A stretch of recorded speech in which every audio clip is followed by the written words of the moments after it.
My name's Deputy Inspector General of Police, Dr. Shehu, PSC. To talk about PRAWA, Prisoners Rehabilitation and Welfare Action, we have a very, very good rapport, good understanding, and good synergy between the police and PRAWA for many years. It is an institution that concerns primarily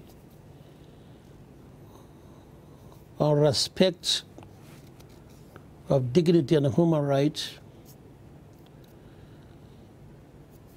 which the police are supposed to be part of it. And also capacity building to the police to enable them to perform effectively and efficiently in conjunction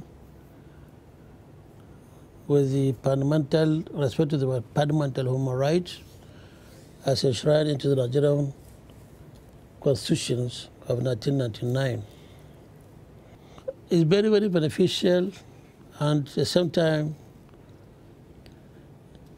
in building capacity and enabling the police officers to perform credibly when they go out to discharge their duties. The police is an organization that deals with all kinds of human beings. When they come across a police officer, they deserve to be respected by police in ensuring not only their security and safety, but also in respecting their dignity and human rights. So in a nutshell, the training and retraining we are getting from the PRAWA is to enable us have police that will function and discharge their duties in a most standard and acceptable manner by members of the public. At this juncture, I want to say kudos. Welcome to the Nigeria Police Force online training.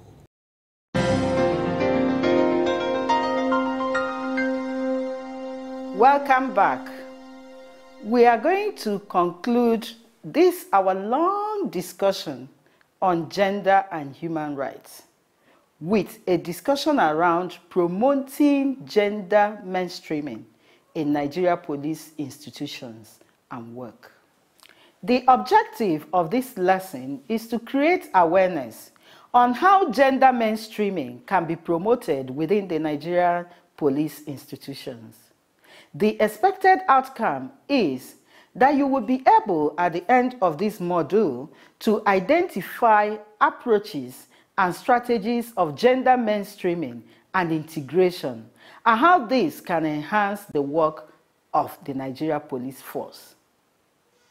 Let's look at conceptual definition and overview of the concept of gender mainstreaming.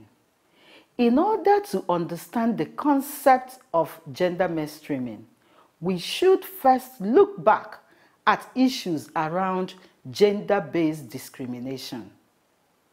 It's when we understand where we are coming from that we are able to talk about how to move forward. It is the problem generated by this discrimination globally that has given rise to the call for gender mainstreaming. Gender discrimination causes intense gender inequality in many countries of the world. It has been in existence since the dawn of civilization and has continued over centuries. However, it shows up in different forms and manifestations in different countries and cultures. Gender mainstreaming as a concept. It is important to understand the concept of gender mainstreaming and why gender mainstreaming is entirely a new tool, both at the levels of policy and practice. Now, see the illustration. Gender mainstreaming is the process of ensuring that gender is taken into account in all policies, processes, and practices. This perspective allows assessing the implications for woman and man of any planned action, including legislation, policies, or programs in all areas and at all levels.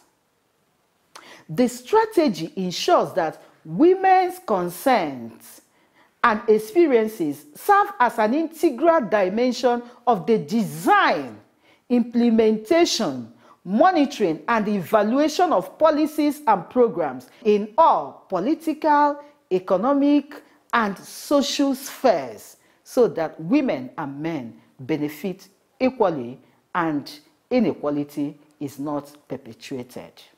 The goal of gender mainstreaming. The ultimate goal of gender mainstreaming is to achieve equality at the levels of policy and practice. To be part of the mainstream implies the following: having equitable access to society's resources, including socially valued goods, rewards, and opportunities, equal participation in influencing what is valued, shaping development directions, and distributing opportunities. Now, since gender mainstreaming aims at strategically promoting gender equality and the empowerment of women, the following conditions must be met. Action to promote greater equality of influence, opportunity, and benefit should be devised on the basis of context-specific sex disaggregated data and gender analytical information. A good example is, if you go to a training institution and in a certain year, more women were employed as police officers and taken to that institution, whatever plan that has to be made that year in terms of providing goods and services, infrastructure and services, should take into consideration how many female police officers are here, how many male police officers are here, so that if you are providing anything, you are providing it based on information, on data that has integrity, so that no group will be disadvantaged. Now, a clear understanding of women's and men's priorities. What are the priorities of women and what are the priorities of men in terms of providing necessaries? You equally put this into consideration. Actions relating to this set goal must be explicitly stated in policy and/or program documents and frameworks, backed up with staff and budgets, and monitored and reviewed from time to time. Within the context of gender mainstreaming, the following is achieved. Number one, ability to integrate gender components and perspectives in thematic and planning areas of policing.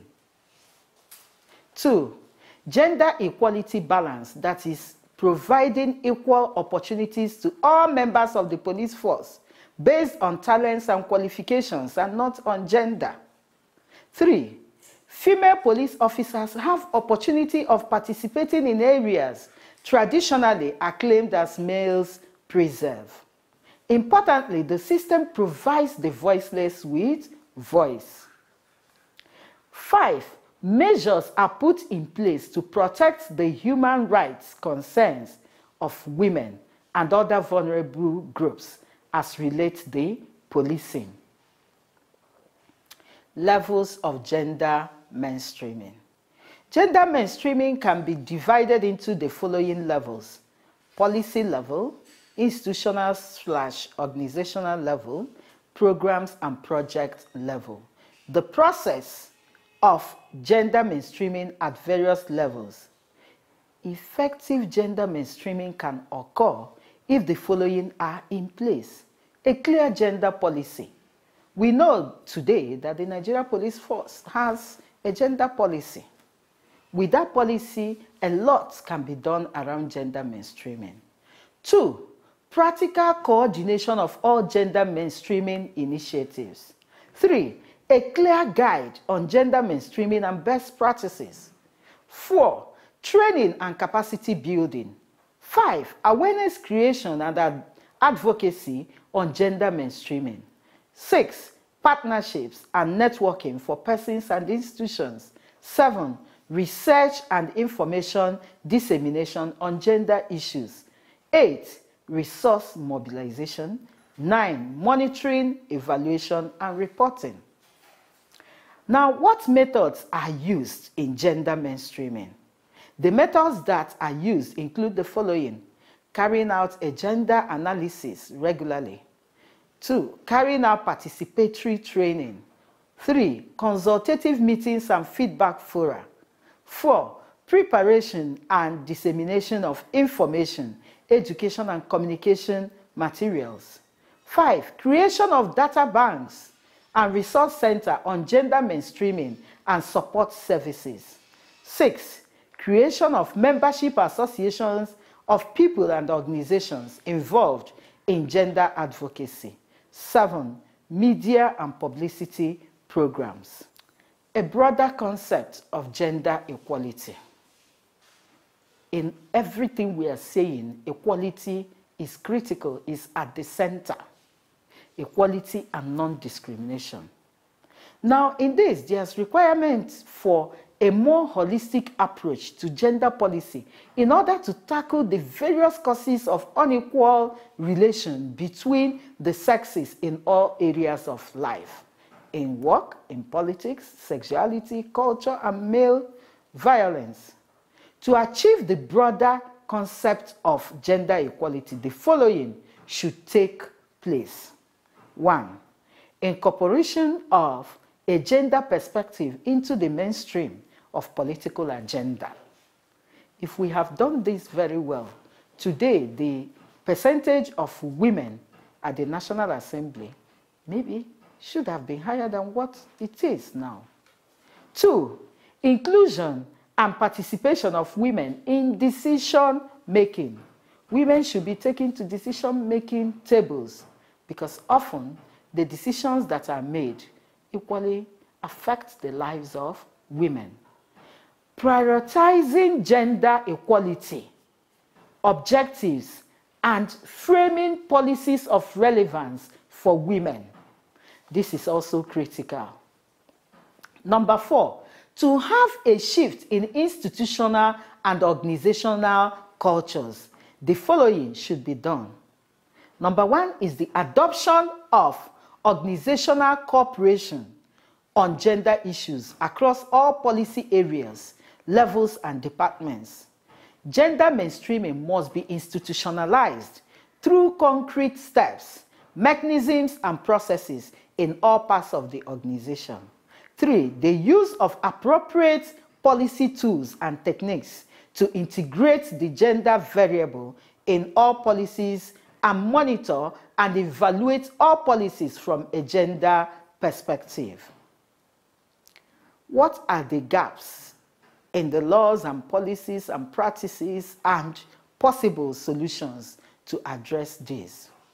Gender discrimination has created wide gender gaps in many countries of the world, with very devastating social, economic, and health consequences on the members of the female gender, who have been intensely marginalized and subjugated to the background.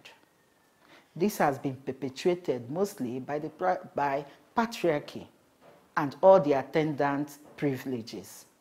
Gender mainstreaming into all sectors of development, including the police force, is a veritable means of achieving gender equality and sustainable development.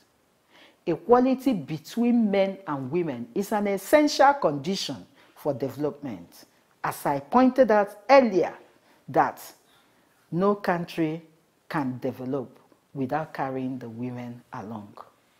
The equality concept emphasizes that both men and women should enjoy equal opportunities. We must note that this equality is not possible unless there is an initial recognition that men and women have a different starting place. For example, if a girl is not educated as well as a boy, she cannot compete equally. And you know what happens in our homes. Often when there is no money, the girl will be asked to stay at home, while the boy will be sent to school.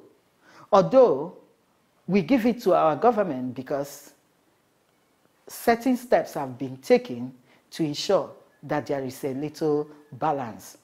An example is the establishment of all girls unity schools across the country, and equally for some states like Anambra State, having the all boys, where there is a gap, they try to balance that. But we need to act more on this. If we are not starting, we immediately, at the same time when the whistle is blown, you see that we cannot compete well. We cannot compete under the same circumstance. Now, by way of conclusion, I want you to note the following. Gender equity is a process or strategy for achieving gender equality. I know that you still remember that picture I showed where stools are placed, for two persons, one is tall and one is short. And you remember how we arrived at equity. While the long-term goal is equality, gender equity recognizes the existing gender gap and seeks to compensate for this. Women are often disadvantaged and are not able to benefit from the same opportunities as men. As a woman, a young girl goes to learn how to do hairdressing. The brother goes to learn how to sell spare parts. They all come out. The family does not have money. He asks the same family, give me my own piece of land. Let me sell and start off my business. And it's given to him. It is his right in most cultures. But the girl does not have access to land. How does she start her own hairdressing salon? She will be asked by the family to go and get married so that they will use the dowry to further support the brother. You see where the problem lies. A gender equity approach allows for extra support to women to help them achieve greater equality.